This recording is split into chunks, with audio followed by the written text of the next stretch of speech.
Hello students, welcome our channel the learning lab, जहां हम आपके लिए लेकर आए हैं इंटरनेशनल हिस्ट्री के टॉपिक वाइज रिवीजन सीरीज, जिसके अंतर्गत आज का जो मोस्ट इम्पोर्टेंट टॉपिक है वो है फ्रांस की क्रांति। फ्रांस की क्रांति से संबंधित सभी इम्पोर्टेंट और प्रीवियस ईयर में पूछे गए सभी क्वेश्चनों को सम्मिलित किया गया है, जिसमें आपके फ्रांस की क्रांति कब हुई थी, क्यों हुई थी, उस समय का राजा कौन था, राजा की क्या नीतियाँ थी, इस तरह के सभी क्वेश्चनों को मेंशन किया गया है। यह वीडियो आपकी आने वाले एग्जाम जैसे एस्टेट का एग्ज़ाम बिहार TRE 4 का एग्ज़ाम, दिल्ली TGT का एग्ज़ाम, यूपी TGT का एग्ज़ाम, PGT का एग्ज़ाम, जहां भी इंटरनेशनल हिस्ट्री से क्वेश्चन आते हैं उनके लिए ये वीडियो हेल्पफुल होगी। अगर आपसे रिक्वेस्ट है कि आपको हमारा कंटेंट पसंद आता है तो वीडियो को लाइक, चैनल को सब्सक्राइब जरूर करें, जिससे कि हमें भी एक मोटिवेशन मिलता है। अगर आपको हमें कोई सजेशन देना है तो आप हमें कमेंट बॉक्स में दे सकते हैं। तो चलिए देखते हैं आज का अपना पहला क्वेश्चन। फ्रांस क्रांति की शुरुआत कब हुई थी? 14 जुलाई 1789, 14 जुलाई 1889, 10 जुलाई 1789, 15 जुलाई 1780। तो देखिए, प्रथम क्वेश्चन में आपसे पूछा गया है कि फ्रांस की क्रांति की शुरुआत कब हुई थी।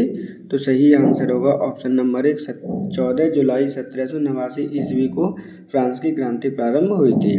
फ्रांस की क्रांति प्रारंभ हुई थी, उस समय वहाँ का राजा कौन था, तो ये आपको लर्न करना ही करना है। लुई 16 आपका वहाँ का राजा था जब ये क्रांति हुई थी। यानी ये कौन है? आपका राजा है, ध्यान रखिएगा। इस प्रकार सही आंसर होगा ऑप्शन नंबर 1। फ्रांस की क्रांति के तात्कालिक कारण क्या थे? राजा और परिवार के खर्चे, युद्ध के कारण खर्चा, अयोग्य राजा का होना, या फिर उपरोक्त में से सभी। तो देखिए, यहाँ पर आप चेंज कर लीजिएगा, ये क्या है आपका अयोग्य लिखा हुआ है। तो यहाँ पर जो ऑप्शन सही आंसर होगा, क्योंकि क्वेश्चन में पूछा गया है कि तात्कालिक कारण क्या थे, तो वो है ऑप्शन नंबर आपका 4, उपरोक्त में से सही। क्योंकि जो राजा था, राजा का परिवार अंधाधुंध खर्च करता था, युद्ध के कारण भी आपका खर्चा था, क्योंकि ये अमेरिका का साथ दे रहा था। उस समय अमेरिका में भी क्रांति चल रही थी, तो उस समय वहाँ का भी खर्चा आपका फ्रांस ने ही उसको लोन वगैरह दे रखा था। अयोग्य राजा था, राजा कौन था उस समय? तो राजा था आपका लुई 16। इस प्रकार सही आंसर होगा ऑप्शन नंबर 4। अगर रूसो ना होता तो फ्रांस की क्रांति भी ना होती, यह कथन किसके द्वारा कहा गया था? Karl Marx, Napoleon Bonaparte, Louis 16, इनमें से कोई नहीं। तो देखिए, यहाँ पर एक कथन दे रखा है, अगर रूसो ना होता तो फ्रांस की क्रांति भी नहीं होती, ये कथन किसके द्वारा कहा गया है? तो सही आंसर है ऑप्शन नंबर आपका 2, नेपोलियन बोनापार्ट के द्वारा ये कथन कहा गया है। नेपोलियन बोनापार्ट फ्रांस का राजा कब बना था? तो ये राजा बना है आपका 1804 में। जबकि ये हार कब गया था? तो इसने एक युद्ध लड़ा था, जिसे हम वाटरलू का युद्ध कहते हैं। ये वाटरलू का युद्ध हुआ था आपका 1815 में, जिसमें नेपोलियन बोनापार्ट की हार हुई थी। राजा बना था 1804 में। इस प्रकार सही आंसर होगा ऑप्शन नंबर 2, नेपोलियन बोनापार्ट ने यह कथन कहा है कि अगर रूसो ना होता तो फ्रांस की क्रांति भी ना होती। क्रांतिकारियों ने बास्तिल के किले पर आक्रमण क्यों किया? यह राजा की निरंकुशता का प्रतीक था, यह फ्रांस की सबसे बड़ी जेल थी, यहाँ से प्रशासनिक शासन होता था, या उपरोक्त में से कोई नहीं। तो देखिए, यहाँ पे इम्पोर्टेंट क्वेश्चन है, कई बार ये क्वेश्चन पूछा भी गया है, यूपी PGT TGT में भी पूछा जाता है। बास्तिल के किले पर आक्रमण क्यों किया गया था?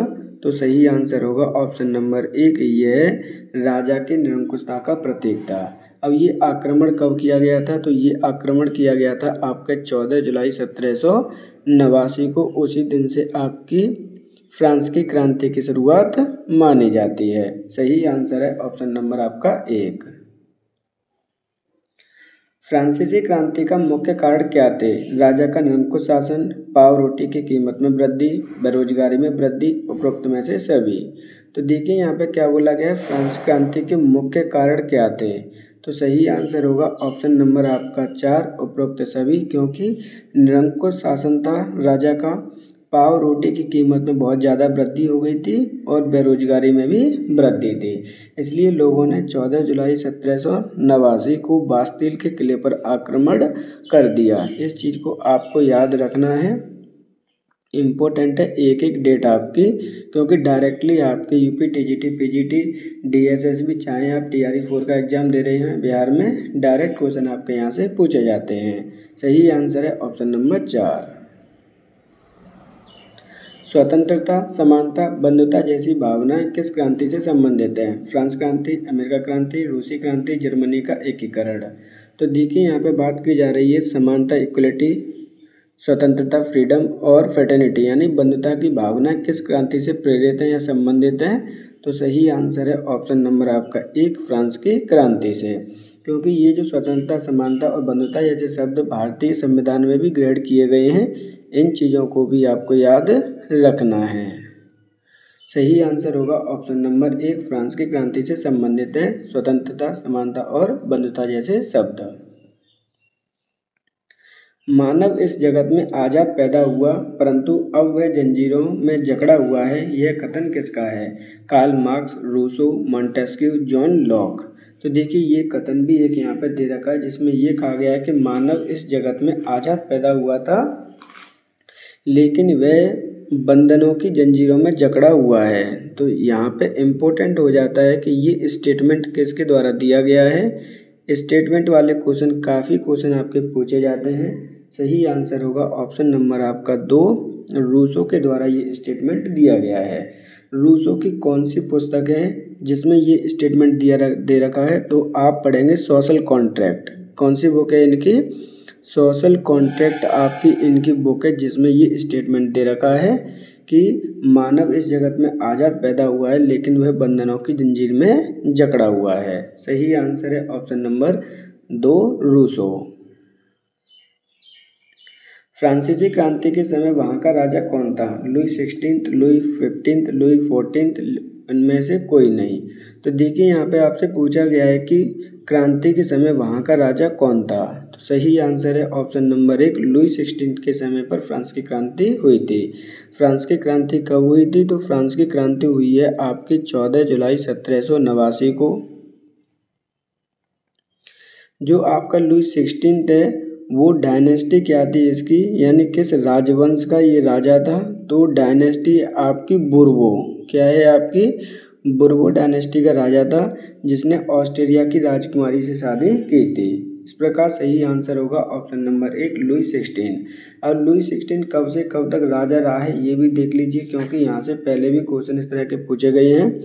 तो लुई 16 फ्रांस का राजा कब बना था? तो ये बना था 1774 में। कब बना है आपका? 1774 में ये राजा बना है। कब तक राजा बना रहा है ये इम्पोर्टेंट आपकी डेट हो जाती हैं। 1774 से लेकर 1793 तक ये राजा रहा था। आपका शासनकाल इसका रहा है। एक एक पॉइंट इम्पोर्टेंट है, ध्यान रखिएगा। इसकी डायनेस्टी भी इम्पोर्टेंट है, इसकी डेट भी इम्पोर्टेंट है, शासनकाल इम्पोर्टेंट है, क्योंकि डायरेक्टली क्वेश्चन यहाँ से पूछे ही जाते हैं। सही आंसर होगा ऑप्शन नंबर 1। फ्रांसीसी क्रांति वहाँ पर किस वंश का शासन था? बुर्बो राजवंश, कैरोलियन राजवंश, मेरोविंगियन राजवंश या इनमें से कोई नहीं। तो देखिए इस तरह के क्वेश्चन भी पूछे गए हैं। डायरेक्टली आपसे पूछा गया है कि फ्रांस की क्रांति के समय वहाँ पर किस वंश का शासन था? तो सही आंसर है ऑप्शन नंबर आपका 1, बुर्बो राजवंश का। अब बुर्बो राजवंश का शासन कब से कब तक चला है आपके फ्रांस में? तो बुर्बो जो शासन है वो स्टार्ट हुआ था 1643 से लेकर 1793 तक। ये आपको डेट मेंशन करनी है, याद रखनी है कि बुर्बो जो राजवंश है वो कितने दिनों तक चला है, क्योंकि बुर्बो राजवंश में आपके 3 राजा हुए थे, जिसमें से आपका लुई 14, लुई 15 और लुई 16। ये आपके 3 राजा हुए थे, किसमें? आपके बुर्बो राजवंश के, जिनका शासनकाल अलग अलग मैं बता देता हूँ आपको। 1643 से लेकर 1715 तक इसका शासन रहा था लुई 14 का। लुई 15 का जो शासनकाल रहा है वो 1715 से लेकर 74 तक रहा है। और 16 का जो रहा है वो 1774 से लेकर 93 तक इनका शासनकाल रहा है। इस प्रकार आपको सभी लर्न करने हैं, इम्पोर्टेंट है, ध्यान रखिएगा। एक बार फिर से मैं आपको रिपीट कर दे रहा हूँ, लुई 14 का शासनकाल रहा है 1643 से 1715 तक। लुई 15 का शासन रहा है आपका 1715 से लेकर 74 तक। और लुई 16 का रहा है आपका 1774 से लेकर 93 तक। किस वंश का शासन था, ये क्वेश्चन में पूछा गया है। सही आंसर होगा ऑप्शन नंबर 1, बोर्बो राजवंश। फ्रांसीसी समाज को कितने वर्ग में बांटा गया था, 3, 4, 5 या फिर 6? मोस्ट इम्पोर्टेंट क्वेश्चन है ये। क्वेश्चन कई बार आपका पहले भी पूछा गया है। क्वेश्चन में पूछा गया है कि समाज को कितने वर्गों में बांटा गया है, तो सही आंसर है ऑप्शन नंबर 3, ये 3 वर्गों में बांटा गया है। अब 3 वर्गों में कौन कौन से वर्ग थे, इम्पोर्टेंट है, ध्यान रखिएगा। तो नंबर 1 था आपका फर्स्ट एस्टेट। वहाँ पर हम वर्ग को एस्टेट के नाम से जानते हैं, इस चीज़ को भी आप याद रखेंगे। या तो वर्ग शब्द आएगा आपका या फिर एस्टेट शब्द आएगा वहाँ पर लिखा हुआ, तो आप इस चीज़ को भी ध्यान रखेंगे। आपका सेकंड एस्टेट और थर्ड एस्टेट, इन 3 स्टेट्स में आपके समाज को डिवाइड किया गया था। अब बात करते हैं कि सर पहले स्टेट में कौन कौन से आए थे। तो पहले स्टेट में जो आपके पादरी या पुजारी जो लोग हैं आपके चर्च के, वो आते हैं। दूसरे स्टेट में आपके जो राजशाही लोग थे वो मेंशन किए जाते हैं। और तीसरे में आपके जितने भी मजदूर, वकील, अध्यापक जितने भी हैं वो सभी तीसरे स्टेट में आते हैं।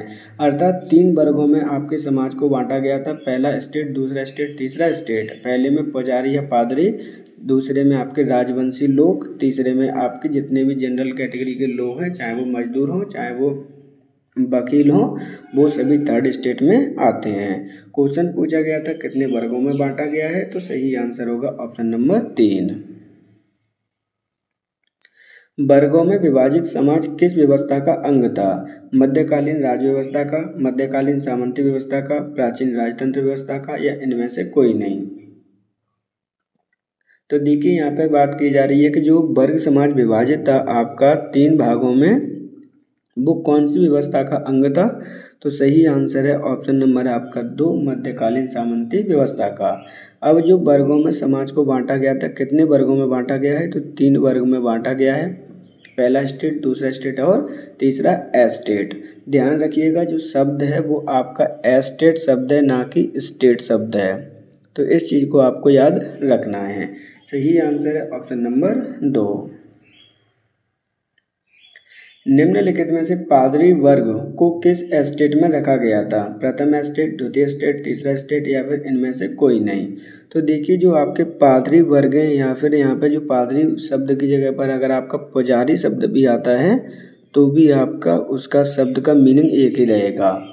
तो यहाँ पर पादरी वर्गों को किस स्टेट में रखा गया है, तो सही आंसर है ऑप्शन नंबर 1, प्रथम स्टेट में। जबकि दूसरे स्टेट में किसको रखा गया है, तो जितने भी आपके राजवंशी लोग हैं, राजतंत्र के जो लोग हैं, उनको रखा गया है।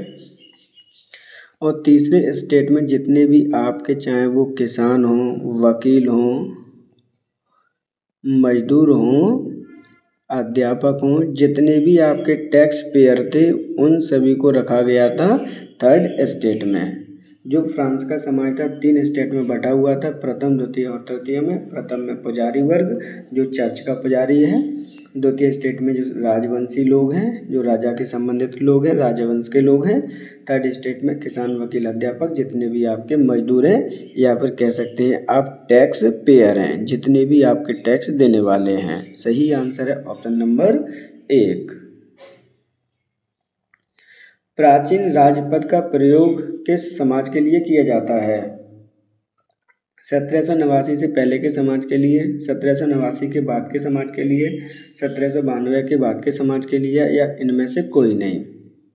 तो देखिए यहाँ पे क्या शब्द दे रखा है, प्राचीन राजतंत्र पद किस समाज के लिए प्रयोग किया जाता है। तो सही आंसर है ऑप्शन नंबर आपका 1, 1789 से पहले के समाज के लिए प्राचीन राजतंत्र पद का इस्तेमाल किया जाता है।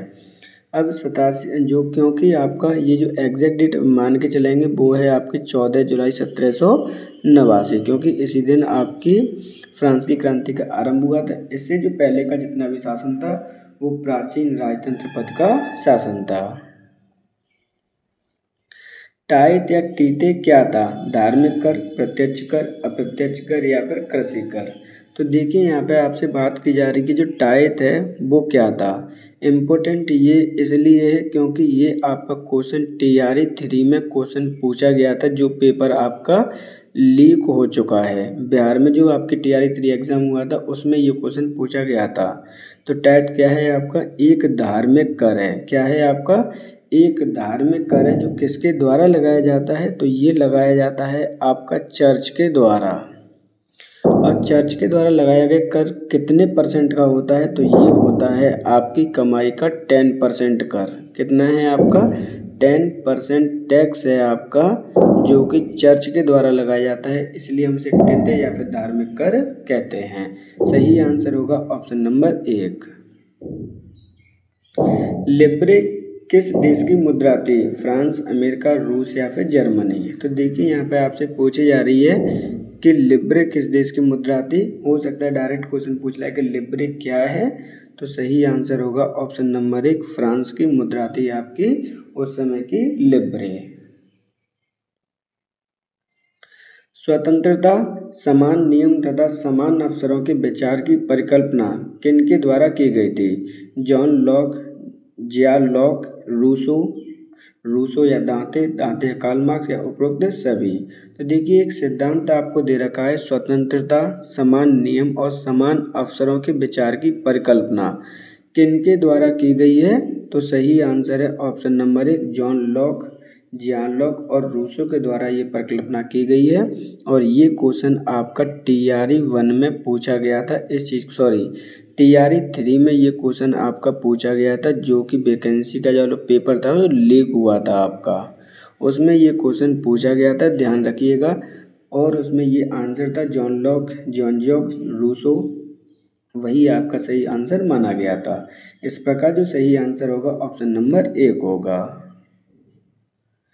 निम्नलिखित में से कौन सी पुस्तक रूसो के द्वारा लिखी गई है? Two treatises of government, social contract, the spirit of laws या इनमें से कोई नहीं। तो देखिए यहाँ पे बात की जा रही है कि रूसो के द्वारा इनमें से कौन सी पुस्तक लिखी गई है, क्योंकि रूसो के द्वारा लिखी गई पुस्तक आपके लिए इम्पोर्टेंट है, ध्यान रखना। तो यहाँ पे पहले आंसर देख लेते हैं। तो सही आंसर है ऑप्शन नंबर 2 सही है, सोशल कॉन्ट्रैक्ट रूसो के द्वारा पुस्तक लिखी गई है। इसको अगर मैं हिंदी में बात करूं तो इसको हम सामाजिक बंधन कहते हैं, सामाजिक संविदा पुस्तक का नाम है, सामाजिक संविदा। लेकिन आप कोशिश करिएगा कि इंग्लिश में ही आपको लर्न हो, क्योंकि डायरेक्टली सोशल कॉन्ट्रैक्ट के नाम से ही बुक आती है। ये रूसो के द्वारा पुस्तक लिखी गई है। रूसो के द्वारा एक और पुस्तक आती है जिसका नाम है एमिली। क्या है आपकी? एमिली उस पुस्तक का नाम है जिसमें रूसो ने वर्णन किया है अपने जीवन के परिचय के बारे में। जो अदर बुक दे रखी है वो भी मोस्ट इम्पोर्टेंट है। द स्पिरिट ऑफ लॉज किसके द्वारा लिखी गई है? इम्पोर्टेंट बुक है, ये लिखी गई है मॉन्टेस्क्यू के द्वारा।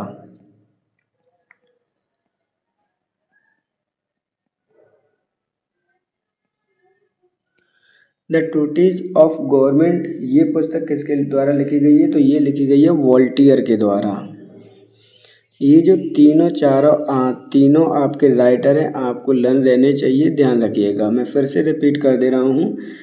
द स्पिरिट ऑफ लॉज पुस्तक लिखी गई है मॉन्टेस्क्यू के द्वारा, जबकि द ट्रूटीज ऑफ गवर्नमेंट पुस्तक लिखी गई है वॉल्टियर के द्वारा। क्वेश्चन में पूछा गया था रूसो के द्वारा कौन सी पुस्तक लिखी गई है, तो सोशल कॉन्ट्रैक्ट है, जिसे हम सामाजिक संविदा भी कहते हैं। रूसो की एक अनदर पुस्तक का नाम है वो है एमएलए, इसे भी आपको लर्न करना है। सही आंसर है ऑप्शन नंबर यहाँ पे 2। निम्नलिखित में से कौन थर्ड स्टेट में शामिल नहीं थे? तो देखिए यहाँ पे क्या पूछा गया है, क्वेश्चन में पूछा गया है कि इनमें से कौन से थर्ड स्टेट में शामिल नहीं थे? किसान, व्यापारी, पुजारी या फिर वकील। तो यहाँ पे जो सही आंसर होगा वो होगा ऑप्शन नंबर 1। इस तरह के ही क्वेश्चन आपके पूछे जाने हैं, ध्यान रखिएगा। क्योंकि जो पुजारी है वो किस स्टेट में रखा गया है, पहले स्टेट में आपका रखा गया था, जबकि सेकंड स्टेट में कौन रखा गया है, तो सेकंड स्टेट में जो राजवंशी लोग हैं उन्हें रखा गया था। और जितने भी आपके टैक्स पेयर हैं उन्हें रखा गया है थर्ड स्टेट में। तो क्योंकि जो टैक्स है वो आपके थर्ड स्टेट ही पे करता है, इस चीज़ को भी आपको याद रखना है। जो आपके पहला स्टेट और दूसरा स्टेट है वो आपके टैक्स फ्री थे, मतलब क्या है कि ये लोग टैक्स नहीं भरते थे, इस चीज़ को आपको याद रखना है। ओनली थर्ड स्टेट के ही लोग टैक्स भरते थे फ्रांस में। सही आंसर होगा ऑप्शन नंबर 3 पुजारी। निम्नलिखित में से कौन सुमेलित नहीं है। देखिए एक तरफ आपके टैक्स दे रखे हैं, दूसरी तरफ आपकी अवधि दे रखी है, यानी किस पर क्या टैक्स है, यहाँ पर प्रकार का टैक्स है। क्वेश्चन में पूछा गया है कि कौन सा इनमें सम्मिलित नहीं है। तो टिले आपका भूमि कर है, पहला बिल्कुल सही है, ये मोस्ट इम्पोर्टेंट है, इसको आपको लर्न करना ही करना है। दूसरा कोरबी बेकार, बिल्कुल ठीक है। वेनेलास्ट वस्तुओं के उपयोग पर लगने वाला कर, बिल्कुल ठीक है, यानी ऑप्शन नंबर 3 है वो सही नहीं है, वही हमारा आंसर हुआ। क्योंकि गैवेल आपका राशन करना होकर कौन सा कर है आपका, ये आपका नमक कर है। क्या है, नमक कर है। उस समय आपको नमक कर भी अदा करना पड़ता था। अब नमक कर की कंडीशन क्या थी वो भी इम्पोर्टेंट है। कोई व्यक्ति जिसकी एज 7 वर्ष से अधिक है उसे 1 ईयर में आपके मिनिमम 5 पाउंड, कितना है आपका 5 पाउंड नमक खरीदना ही पड़ता था। ये उसको टैक्स पे के रूप में आता है, ध्यान रखिएगा। 5 पाउंड आपको नमक खरीदना ही खरीदना है अगर आपकी उम्र 5 वर्ष से अधिक है। तो गैम्बल क्या है आपका, एक नमक कर है, यही होगा आपका आंसर। निम्नलिखित में से कौन सी पुस्तक रूसो के द्वारा नहीं लिखी गई। तो देखिए यहाँ पे क्वेश्चन डायरेक्टली पूछा गया है कि कौन सी पुस्तक रूसो के द्वारा इसमें नहीं लिखी गई है। Discourse on science and art, Emile, social contract, treatise on tolerance. तो सही आंसर होगा ऑप्शन नंबर आपका 4, ट्रीटिज ऑन टॉलरेंस आपकी पुस्तक रूसो के द्वारा नहीं लिखी गई। जबकि discourses on social science and arts, Emily, social contract, तीनों पुस्तक रूसो के द्वारा लिखी गई हैं। बात करते हैं सर ट्रीटिज ऑन टॉलरेंस किसके द्वारा पुस्तक लिखी गई है, तो ये लिखी गई है वोल्टेयर के द्वारा। एक एक शब्द आपका इम्पोर्टेंट है जो कि आपको लर्न करना ही करना है, ध्यान रखिएगा। क्योंकि यूट्यूब पे भी लिमिटेड ही क्वेश्चंस आपके बताए जाते हैं, कंसेप्ट क्लियर कराए जाते हैं। इंटरनेशनल हिस्ट्री से क्वेश्चन बहुत ज़्यादा आपके पूछे जाते हैं। आप सभी से रिक्वेस्ट है कि अगर आपको कंटेंट पसंद आ रहा है तो वीडियो को लाइक और ज़्यादा से ज़्यादा शेयर कर लीजिए, जिससे कि जो बच्चे TRE 4 में प्लस DSSB का जो एग्ज़ाम देना चाहते हैं, जिनका सोशल साइंस का एग्ज़ाम है, प्लस जो हिस्ट्री का, यानी जो उत्तर प्रदेश में LT ग्रेड और GIC की जो भर्ती निकली है उसमें जिनके पास हिस्ट्री का पेपर है, क्योंकि वहाँ पर यहाँ से क्वेश्चन आते ही आते हैं, उन बच्चों को भी आप शेयर कर सकते हैं। आगे चलते हैं। हो सकता है मैं आपके विचारों से सहमत नहीं हूँ, लेकिन मैं आपके विचारों का सम्मान करता हूँ। यह कथन किसके द्वारा कहा गया है, रूसो, वोल्टेयर, मॉन्टेस्क्यू या इनमें से कोई नहीं। तो देखिए यहाँ पे क्या दे रखा है, यहाँ पर आपका दे रखा है कि हो सकता है मैं आपके विचारों को सहमत नहीं हूँ, लेकिन आपने जो विचार दिया है मैं उसका सम्मान करता हूँ।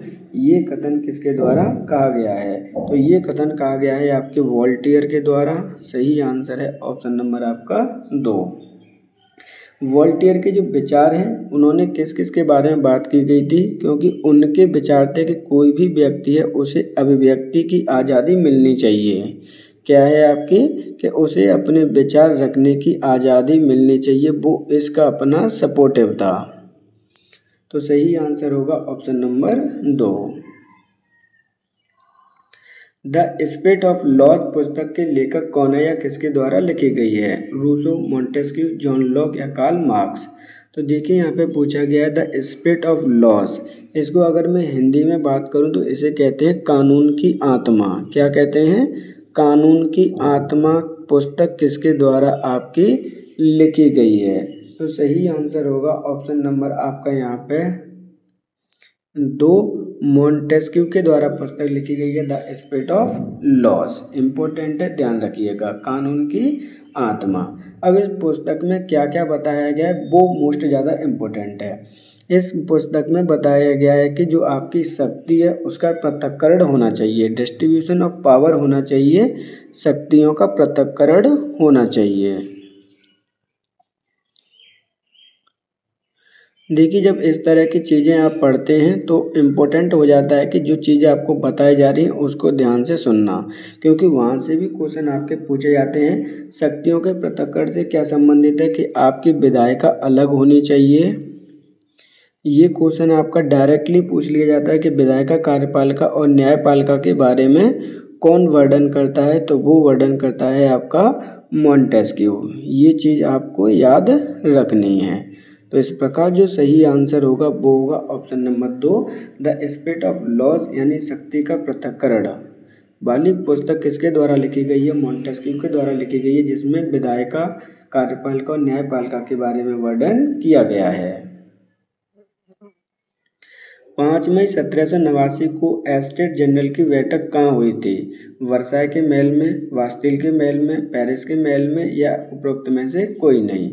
तो देखिए यहाँ पर आपसे पूछा गया है कि 1789 यानी 5 मई को एस्टेट जनरल की बैठक बुलाई गई थी। कहाँ बुलाई गई थी? तो सही आंसर है ऑप्शन नंबर 1, वर्साई के महल में एस्टेट की जनरल की बैठक बुलाई गई थी। अब ये जनरल की बैठक क्यों बुलाई गई थी? क्योंकि इसमें आपके जो टैक्स पेयर थे उन पर टैक्स और इंक्रीज करने के लिए ये बैठक बुलाई गई थी, क्योंकि आपके राजा के खर्चे बढ़ रहे थे, आमदनी कम हो रही थी, तो टैक्स कलेक्शन में जो रेवेन्यू होता है उसमें कमी आ रही थी। इसलिए टैक्स पेयर इंक्रीज करने के लिए या टैक्स को बढ़ाने के लिए मंजूरी करने के लिए एस्टेट जनरल की बैठक बुलाई गई थी। कहाँ पर? वर्साई के महल में। सही आंसर है option number 1। Indoor tennis court की शपथ का संबंध किस क्रांति से है? फ्रांस क्रांति, अमेरिका क्रांति, रूसी क्रांति या फिर जर्मन क्रांति। तो देखिए जब भी इस तरह के क्वेश्चन आएंगे आपको चीज़ों को एक एक करके लर्न करना है, इम्पोर्टेंट है, ध्यान रखिएगा। यहाँ पर आपसे पूछा गया है कि जो टेनिस कोर्ट की शपथ है, इंडोर टेनिस कोर्ट की शपथ किस क्रांति से संबंधित है? तो सही आंसर होगा ऑप्शन नंबर 1, इसका संबंध है आपकी फ्रांस की क्रांति से। अब बात करते हैं सर ये फ्रांस की क्रांति या टेनिस कोर्ट की क्रांति या कब घटित हुई थी या टेनिस कोर्ट की शपथ कब ली गई थी?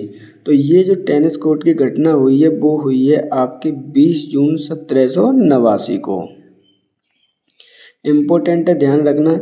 अब इस टेनिस कोर्ट की शपथ ली गई थी उसमें कौन कौन शामिल था? तो जितने भी आपके थर्ड स्टेट के लोग थे वो इसमें आपके शामिल थे, अर्थात जितने भी आपके टैक्स पेयर थे वो इसमें शामिल हुए थे। सही आंसर है ऑप्शन नंबर 1, टेनिस कोर्ट की शपथ संबंधित है आपके फ्रांस की क्रांति से जो हुई थी 20 जून 1789 को।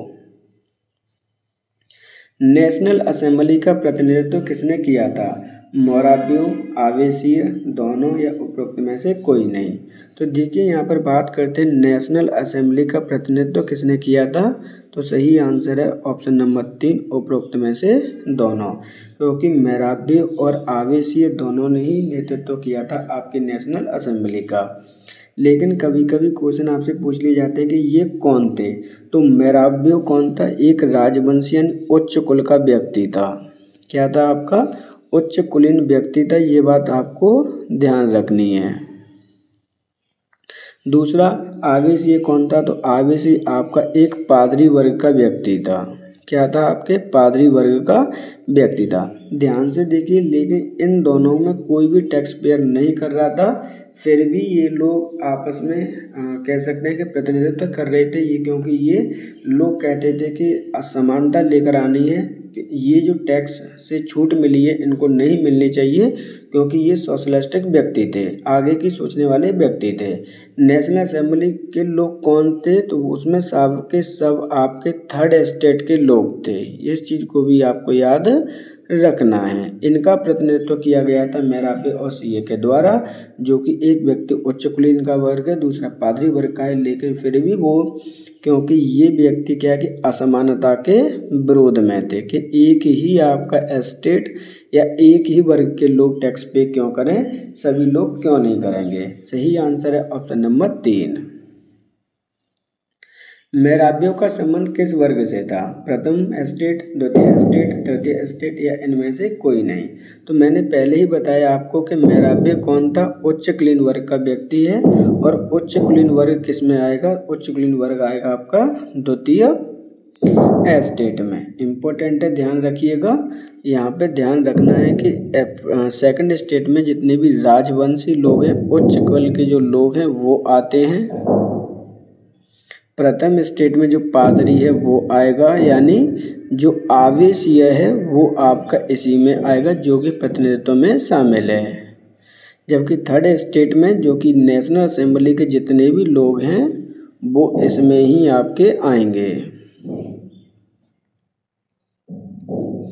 चाहे वो आपका एडवोकेट हो, वकील हो, अध्यापक हो, डॉक्टर हो, इस तरह के सभी लोग इसमें मेंशन किए जाएंगे। सही आंसर है ऑप्शन नंबर 2।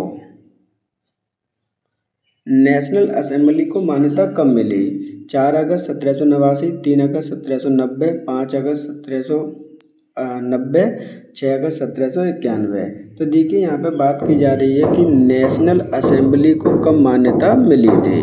तो नेशनल असेंबली को मान्यता मिली है आपकी 4 अगस्त 1789 को, क्योंकि नेशनल असेंबली में कौन से लोग सम्मिलित थे, तो जितने भी आपके थर्ड स्टेट के लोग हैं वही इसमें आपके शामिल है। इस चीज़ को आपको याद रखना है। सही आंसर है ऑप्शन नंबर 1। नेशनल असेंबली में किस वर्ष संविधान का प्रारूप तैयार किया, 1789, 1790, 1791, 1792। तो यहाँ पर आपसे पूछा जा रहा है कि नेशनल असेंबली ने संविधान का प्रारूप कब तैयार किया था। तो सही आंसर है ऑप्शन नंबर आपका 4, 1791 ईस्वी में नेशनल असेंबली ने संविधान को प्रारूप को तैयार किया था। सक्रिय नागरिक से तात्पर्य क्या है, ऐसे नागरिक जिन्हें मतदान का अधिकार प्राप्त था, ऐसे नागरिक जिनकी आयु 25 वर्ष से अधिक थी, या कामकाजी महिलाएं, या इनमें से कोई नहीं। तो देखिए यहाँ पे बात की जा रही है सक्रिय नागरिक की, क्योंकि जब राजनीतिक चीज़ें हुई थी उसमें 2 तरीके के लोग थे, अक्रिय नागरिक और सक्रिय नागरिक। तो सक्रिय नागरिक उन लोगों को माना गया था जो लोग मतदान उन्हें अधिकार प्राप्त था। अब मतदान का अधिकार किन लोगों को प्राप्त था, ऐसे लोग जिनकी आयु 25 वर्ष प्लस थी, प्लस आपके टैक्स पेयर थे, जो कि टैक्स पे कर रहे थे, उन्हीं लोगों को मतदान का अधिकार था। और इनके अलावा जितने भी लोग थे उन्हें हम अक्रिय नागरिक के रूप में हमने उन्हें कंसीडर किया है। ध्यान रखिएगा, सक्रिय वे नागरिक माने जा रहे हैं जो 25 वर्ष से अधिक के हैं, प्लस टैक्स पे कर रहे हैं, और जिन्हें ही मतदान का अधिकार प्राप्त है उन्हें ही हम सक्रिय नागरिक कहेंगे। टूटी हुई जंजीर किसका प्रतीक थी, आज़ादी, एकता में बल, शाही सत्ता का प्रतीक, इनमें से कोई नहीं। तो देखिए उस समय के लोग सभी पढ़े लिखे नहीं थे, तो उस समय क्या था कि कुछ सिंबल बनाए गए थे। उस सिंबल में एक है टूटी हुई जंजीर। तो टूटी हुई जंजीर किसका प्रतीक है, तो टूटी हुई जंजीर प्रतीक है आपकी आज़ादी का प्रतीक, यानी गुलामी के बंधनों से फ्री होना किसका प्रतीक है, आपकी आज़ादी का प्रतीक है टूटी हुई जंजीर। अब बात करते हैं कुछ और भी हैं आपके प्रतीक जिनमें आपके अर्थ निकलते हैं, जैसे एकता में बल। एकता में बल के लिए कौन सा प्रतीक आपका बनाया गया था, तो छड़ों से बच्छीदार गट्ठर था। क्या था आपका, गट्ठर था आपका छड़ों का। जैसे हम बचपन में पढ़ते आए हैं ना कि जब आपके बाबा दादा की कहानी पढ़ाते हैं कि एक गट्ठर लीजिए और अलग अलग लकड़ियाँ लीजिए। अलग अलग लकड़ी आपकी टूट जाती हैं, लेकिन जैसे ये गट्ठर होता है तो वो नहीं टूटता है। तो ये आपका बचपन में भी आप पढ़ते आए हो कि एकता में बल होता है। तो उसी आपका चिन्ह बनाया गया था गट्ठरदार छड़ों का। शाही सत्ता का प्रतीक क्या था? तो शाही सत्ता का प्रतीक है आपका एक राजदंड। क्या था आपका? राजदंड। इन सबको आपको लर्न करना ही करना है। हो सकता है कि मैचिंग में आपसे पूछ ले। सही आंसर है ऑप्शन नंबर 1। सनातनता क्या के कौन सा प्रतीक निरूपित करता है? तो देखिए यहाँ पे बात की जा रही है सनातनता की, यानी कंटिन्यूटी की। कौन सा प्रतीक है जो निरूपित करता है? राजदंड, अपनी पूंछ को मुंह में लिए सांप, छड़ों का बच्छीदार गट्ठर या टूटी हुई जंजीर। तो सही आंसर होगा ऑप्शन नंबर 2, अपनी पूंछ को मुंह में लिए जो सांप है आपका सनातनता का प्रतीक को निरूपित करता है। जबकि आपका राजदंड किसे निरूपित करता है? तो वो करता है आपके सत्ता को। छड़ों से बच्छीदार गट्ठर करता है एकता में बल को।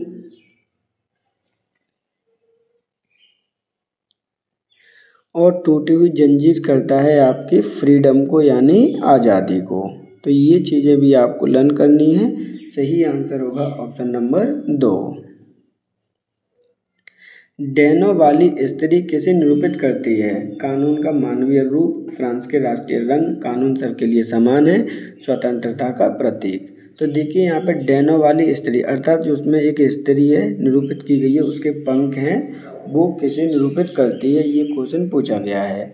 तो वो है आपका कानून का मानवीय रूप को प्रदर्शित करती है डैनो वाली स्थिति, यानी स्त्री। अब बात करते हैं जो अलग अलग दे रखे हैं वो क्या हैं? सर फ्रांस के राष्ट्रीय रंग क्या है? तो नीला, सफ़ेद और लाल है आपका।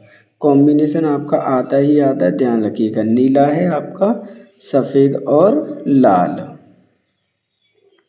ये निरूपित करता है फ्रांस के राष्ट्रीय रंगों को। जबकि कानून सबके लिए समान है, ये निरूपित करता है आपका विधि पट। क्या है आपका? वहाँ पर एक विधि पट बनाया गया था, वो निरूपित करता है। जबकि स्वतंत्रता का प्रतीक आपको पता ही है, टूटी हुई जंजीर। क्या है? ब्रेकेबल आपकी जो चैन है वो निरूपित करती है स्वतंत्रता के प्रतीक को। सही आंसर है ऑप्शन नंबर 1, कानून का मानवीय रूप। नेशनल असेंबली ने कब प्रूसिया और ऑस्ट्रिया के विरुद्ध युद्ध की घोषणा की थी? अप्रैल 1791, अप्रैल 1992, मार्च 1791 या फिर अप्रैल 1993। तो देखिए यहाँ पर आपसे पूछा जा रहा है कि जो नेशनल असेंबली है उसने प्रूसिया और ऑस्ट्रिया के मध्य युद्ध की घोषणा कब कर दी थी? तो सही आंसर है ऑप्शन नंबर 2, अप्रैल 1792 ईस्वी में। इसको चेंज कर लीजिएगा थोड़ा सा, यहाँ पे 1789 कर लीजिएगा।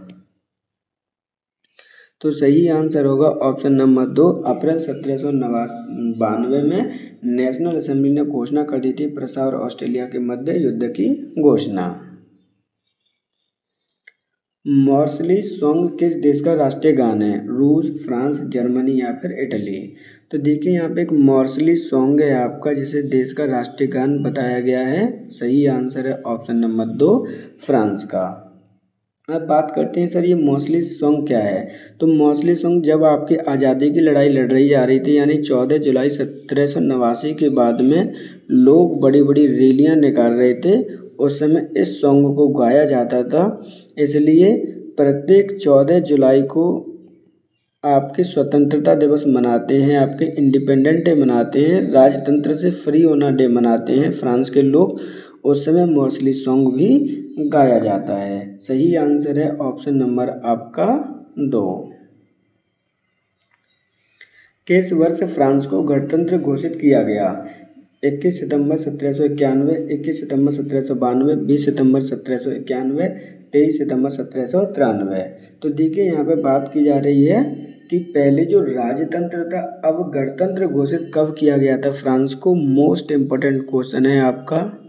तो यहाँ पर सही आंसर होगा 21 सितंबर 1792 को आपके फ्रांस को गणतंत्र घोषित कर दिया गया था। अर्थात राजतंत्र यहाँ से क्या हो गया था? ब्रेक हो गया था राजतंत्र यहाँ से खत्म हो गया था। इम्पोर्टेंट है, ध्यान रखना। सही आंसर है ऑप्शन नंबर 2। सितंबर 1792 को निर्वाचित असेंबली को क्या नाम दिया गया था? National assembly, convention, constitutional assembly या इनमें से कोई नहीं। तो देखिए यहाँ पर क्या है कि सितंबर 1792 को निर्वाचित एक असेंबली का निर्वाचन किया गया था। उस निर्वाचन को क्या नाम दिया गया था उस असेंबली को? तो उस असेंबली को दिया गया था नाम कन्वेंशन। क्या नाम दिया गया है यहाँ पर? कन्वेंशन नाम दिया गया है। इम्पोर्टेंट है, ध्यान रखिएगा। सही आंसर है ऑप्शन नंबर 2। 1793 से लेकर 1794 के समय काल को फ्रांस में किसका राज कहा जाता है? संविधान का राज, आतंक का राज, असेंबली का शासन या इनमें से कोई नहीं। तो देखिए यहाँ पे बात की जा रही है 1793 से लेकर 1794 के मध्य फ्रांस में जो शासनकाल रहा है वो किस नाम से जाना गया? तो सही आंसर है ऑप्शन नंबर 2, आतंक का राज के नाम से जाना गया है। इम्पोर्टेंट है, ध्यान रखिएगा। राजा लुई 16वां को देशद्रोह के आरोप में किस वर्ष फांसी दे दी गई? 21 जनवरी 1793, 21 जनवरी 1794, 20 जनवरी 1792 या फिर 21 जनवरी 1792। तो देखिए यहाँ पे बात की जा रही है लुई 16 की कि उसे राजद्रोह का आरोप में किस वर्ष फांसी दे दी गई। तो सही आंसर है ऑप्शन नंबर आपका 1, 21 जनवरी 1793 ईस्वी को लुई 16 को फांसी दे दी गई। निम्नलिखित में से किसने नियंत्रण तथा दंड की सख्त नीति अपनाई? Napoleon Bonaparte, Louis 16, Robespierre, Louis 14। तो देखिए यहाँ पे बात की जा रही है निम्नलिखित में से किसने नियंत्रण और दंड की सख्त नीति अपनाई थी? तो वो होगा सही आंसर रॉबेस्पियर।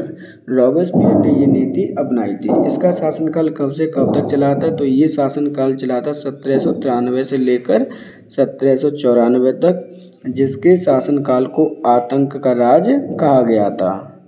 इम्पोर्टेंट है, ध्यान रखिएगा। सही आंसर होगा ऑप्शन नंबर 3, रॉबेस्पियर। फ्रांस की महिलाओं को कब मताधिकार प्रदान किया गया? 1996, 1947, 1950, 1951। तो देखिए यहाँ पे फ्रांस की महिलाओं को मताधिकार कब प्राप्त हुआ है?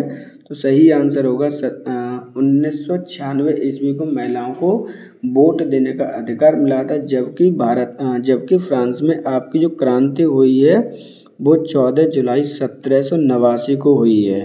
इतना बड़ा संघर्ष किया है महिलाओं ने, फ्रांस की महिलाओं ने, जब जाकर उन्हें वोट देने का अधिकार मिला था 1996 को। सही आंसर है option number 1। Napoleon Bonaparte France का राजा कब बना? 1802, 1804, 1805, 1806।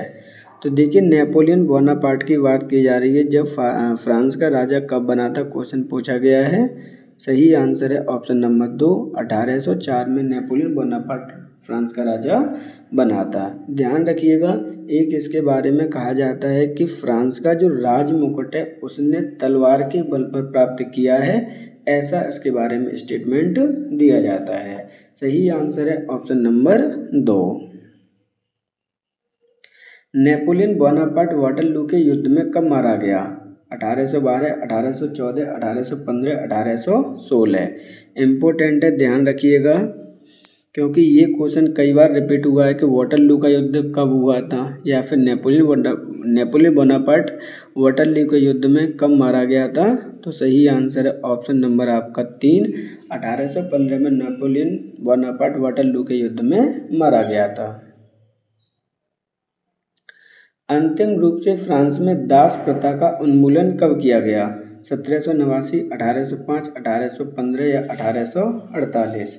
तो देखिए यहाँ पे बात की जा रही है कि अंतिम रूप से आपका पहले क्या किया कि गुलामी हटा दी गई, फिर से लगा दी गई, फिर से लगा दी गई, लेकिन अंतिम रूप से बिल्कुल ही ख़त्म कर दी गई थी गुलामी, वो डेट आपसे पूछी गई है।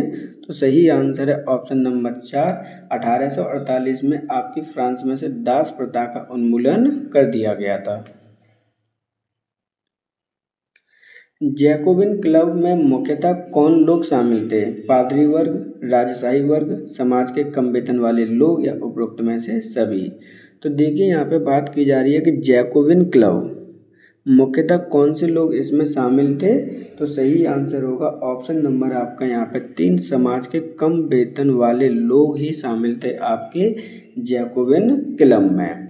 अब जैकोबिन क्लब का हेड कौन था या फिर नेता कौन था, इम्पोर्टेंट ये हो जाता है किसने लीड किया था। तो ये लीड किया मैक्सिमिलियन रॉबेस्पियर ने।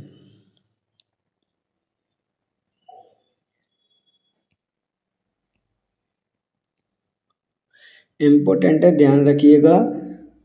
सही आंसर है ऑप्शन नंबर 3। जैकोबिन क्लब का नेता कौन था। देखिए क्वेश्चन ही आ गया, Maximilian Robespierre, Napoleon Bonaparte, Louis 16 या इनमें से कोई नहीं। तो जैकोबिन क्लब का जो नेता बना था वो है आपका मैक्सिमिलियन रॉबेस्पियर। मैक्सिमिलियन रॉबेस्पियर का शासनकाल कब से कब तक रहा था। तो ये राजा बन गया था 1793 से लेकर इसका 94 तक, यानी 2 साल तक इसका शासनकाल रहा था। इसी ने आपकी सख्त की नीति अपनाई थी, दंड की नीति अपनाई थी। सही आंसर है ऑप्शन नंबर 1।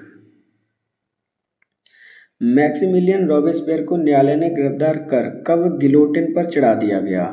जुलाई 1794, जुलाई 1795, जुलाई 1793, जुलाई 1798। तो देखिए यहाँ पे बात की जा रही है मैक्सिमिलियन रॉबेस्पियर जो जैकोबिन क्लब का नेता था उसे न्यायालय ने कब गिलोटिन पर चढ़ा दिया गया। तो सही आंसर पहले देख लीजिए, ऑप्शन होगा 1 जुलाई 1794 ईस्वी को मैक्सिमिलियन रॉबेस्पियर को गिलोटिन पर चढ़ा दिया गया। अब ये गिलोटिन क्या है वो समझ लीजिए, क्योंकि कई बार ये क्वेश्चन आपका पूछा गया कि सर ये गिलोटिन है वो क्या है।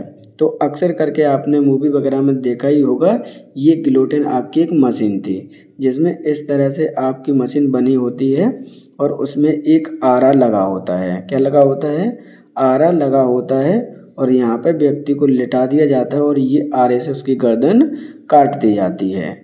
इसी मशीन को कहा गया है आपका गिलोटिन। सही आंसर है ऑप्शन नंबर 1। फ्रांसीसी समाज के वर्ग व्यवस्था की पूरी आबादी में कितने प्रतिशत किसान थे। 90%, 80%, 60% या फिर 65%। तो देखिए समाज वर्ग में पूरी आबादी में कितने परसेंट आपके किसान थे। तो सही आंसर है ऑप्शन नंबर 1, 90% आपके किसान थे। अब ये किसान किस वर्ग में आ रहे थे। तो ये किसान आ रहे थे आपके थर्ड एस्टेट में। सही आंसर होगा ऑप्शन नंबर 1। चर्च द्वारा वसूल किया जाने वाला कर कृषि उपज के किस भाग के बराबर था। 1/5, 1/8, 1/10, 1/15। तो देखिए यहाँ पर क्या बात की है, ये चर्च द्वारा वसूल किए जाने वाला कृषि कर उपज के कितने भाग के बराबर था। तो सही आंसर होगा ऑप्शन नंबर 3, 1/10 भाग के बराबर। अदरवाइज इसको मैं परसेंट में कन्वर्ट करूँ तो 10% के बराबर लगाया गया था। अब उस जो टैक्स है उसका नाम क्या है, जो धार्मिक टैक्स है उसे कहते हैं टिथ, या फिर तिथि भी शब्द आ सकता है, ध्यान रखिएगा। सही आंसर है ऑप्शन नंबर 3। ऐसी चरम स्थिति जब जीवित रहने के न्यूनतम साधन भी खतरे में पड़ने लगते हैं, ऐसी स्थिति को क्या कहा जाता है। जीविका संकट, गरीबी संकट, शुद्ध गरीबी या इनमें से कोई नहीं। तो देखिए ऐसी चरम स्थिति जब जीवित रहने के लिए न्यूनतम साधन भी खतरे में पड़ने लगते हैं, ऐसी स्थिति को क्या कहा जाता है। सही आंसर है ऑप्शन नंबर 1, जीविका संकट। वर्तमान में फ्रांस की राजधानी क्या है। बर्लिन, पेरिस, लंदन या फिर रोम। तो देखिए यहाँ पे बात की जा रही है वर्तमान में फ्रांस की राजधानी की। तो सही आंसर है ऑप्शन नंबर 2, पेरिस वर्तमान में फ्रांस की राजधानी है। जो कि कहाँ पर स्थित है। तो ये आपकी स्थित है सीन रिवर के किनारे पर। इम्पोर्टेंट है, ध्यान रखिएगा। इस प्रकार से आज के हमारे जो फ्रांस की क्रांति से संबंधित 50 क्वेश्चन कंप्लीट होते हैं। इम्पोर्टेंट क्वेश्चन है। आप सभी से रिक्वेस्ट है कि अगर आपको हमारा कंटेंट पसंद आता है तो वीडियो को लाइक और चैनल को सब्सक्राइब जरूर करें, जिससे कि हमें एक मोटिवेशन मिलता है कि आपको हम बेस्ट से बेस्ट कंटेंट आपको प्रोवाइड करा सकें। ये वीडियो उन बच्चों के लिए मोस्ट इम्पोर्टेंट हो जाती है जो आपके TRE 4 की तैयारी कर रहे हैं, जो बच्चे DSSV TGT जो सोशल साइंस है उसका एग्ज़ाम देने जा रहे हैं, उत्तर प्रदेश में GIC और LT ग्रेड का TGT का फॉर्म भरा है, उन बच्चों के लिए मोस्ट इम्पोर्टेंट आपकी वीडियो हो जाती है। जहाँ भी आपकी हिस्ट्री से जो इंटरनेशनल हिस्ट्री से क्वेश्चन पूछे जाते हैं, आपके लिए मोस्ट इम्पोर्टेंट है, ध्यान रखिएगा। अगर आपको हमें कोई सजेशन भी देना है तो आप हमें कमेंट बॉक्स में दे सकते हैं। आज के लिए इतना ही, मिलते हैं अगले वीडियो में। Thank you for today.